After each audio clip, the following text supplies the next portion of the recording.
بسم اللہ الرحمن الرحیم۔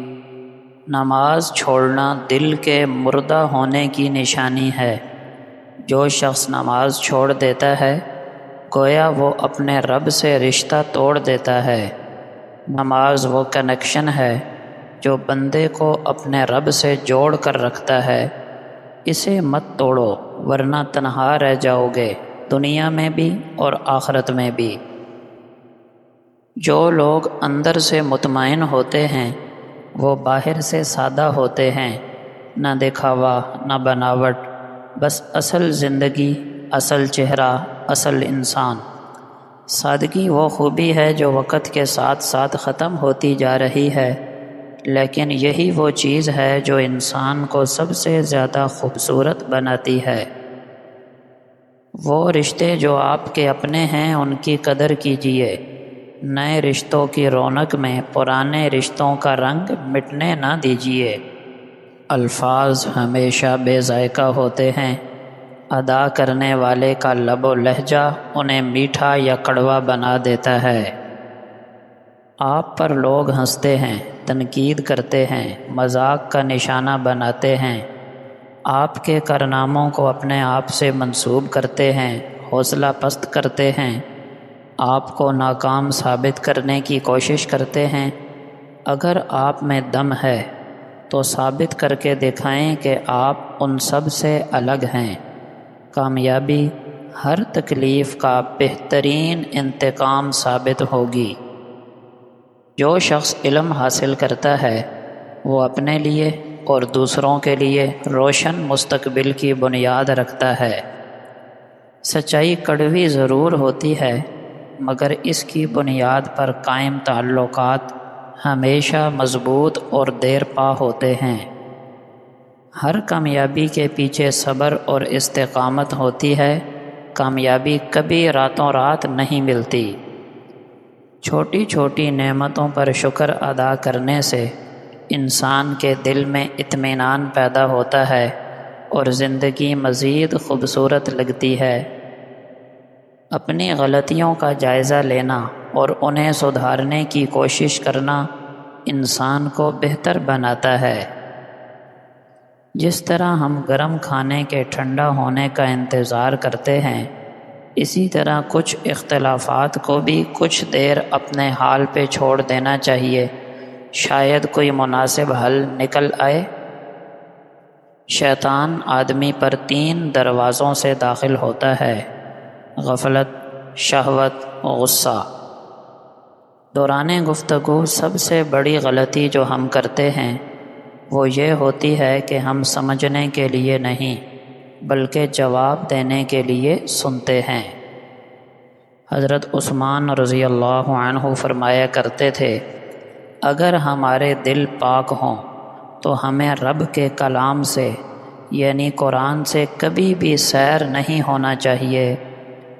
یعنی جس دل میں دنیا کی آلائشیں نہ ہوں، حسد، کینہ، غفلت اور گناہوں کی گندگی نہ ہو، وہ دل اللہ کے کلام سے ہمیشہ لذت حاصل کرتا ہے۔ وہ قرآن کی تلاوت سے کبھی بور یا تھکا ہوا محسوس نہیں کرتا، بلکہ ہر آیت میں وہ رب کی طرف سے ایک نیا نور، ایک نئی مٹھاس اور ایک نیا پیغام پاتا ہے۔ حضرت عثمان رضی اللہ عنہ کا فرمان ہے، مجھے یہ بات ناپسند ہے کہ کوئی دن ایسا گزرے جس میں میں نے قرآن کو نہ دیکھا ہو۔ قرآن سے روزانہ تعلق قائم رکھنا ایمان کی علامت ہے۔ یہ عشق و محبت کی وہ کیفیت ہے جہاں انسان قرآن کے بغیر دن کو ادھورا محسوس کرتا ہے۔ قرآن سے زندہ دل ہی لطف اٹھا سکتے ہیں۔ جو قرآن کو روز دیکھنے اور پڑھنے کا عادی بن جائے وہ کبھی گمراہ نہیں ہوتا۔ دل کی پاکیزگی کا ایک معیار یہ بھی ہے کہ انسان کو قرآن کی تلاوت میں دل لگے۔ جس دل کو قرآن میں لذت نہ ملے وہ دل بیمار ہے، اور جس دل کو قرآن سے محبت ہو وہ دل اللہ کے قریب ہے۔ جبکہ ہمارا حال یہ ہے کہ ٹی وی پر، سوشل میڈیا پر گھنٹوں وقت برباد کریں گے لیکن چند منٹ قرآن کی تلاوت ہمیں بوجھ لگتی ہے۔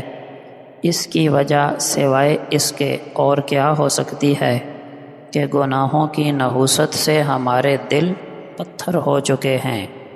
ان حضرات کو اس بات پر شرم آتی کہ پورا دن گزر جائے اور قرآن کی دیکھ کر تلاوت نہ کی ہو، جبکہ ہمیں مہینوں گزر جاتے قرآن کو ہاتھ لگائے ہوئے، مگر پھر بھی شرم نہیں آتی۔ حضرت کعب ابن عجرہ رضی اللہ عنہ سے روایت ہے کہ نبی کریم صلی اللہ علیہ وسلم نے جب کعب کو نہ پایا تو اس کے متعلق پوچھا۔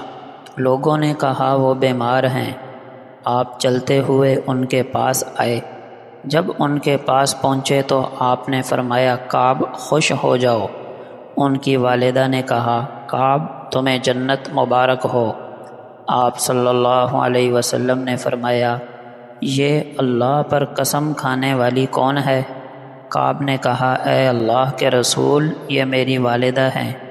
آپ نے فرمایا، اے ام کعب، تمہیں کیا معلوم کہ شاید کبھی کعب نے بے فائدہ یعنی فضول گفتگو کی ہو، یا جو چیز اس کی ضرورت کی نہ تھی اسے روکا ہو۔ ابو مسعود بدری رضی اللہ عنہ سے روایت ہے کہ لوگوں نے سابقہ انبیاء کرام کی تعلیمات سے یہ بات حاصل کی کہ جب تجھے شرم نہ رہے تو جو جی میں آئے کرو۔ انس بن مالک رضی اللہ عنہ بیان کرتے ہیں کہ نبی کریم صلی اللہ علیہ وسلم نے فرمایا، جانتے ہو چغلی کیا ہے؟ صحابہ نے کہا، اللہ اور اس کا رسول بہتر جانتے ہیں۔ فرمایا، کسی شخص کی بات دوسرے کے سامنے اس طرح بیان کرنا کہ ان کے درمیان فساد برپا کر دے۔ ابو ہریرہ رضی اللہ عنہ سے روایت ہے کہ رسول اللہ صلی اللہ علیہ وسلم سے سوال کیا گیا، لوگوں میں سب سے زیادہ معزز کون ہے؟ آپ نے فرمایا، جو اللہ سے سب سے زیادہ ڈرنے والا ہو۔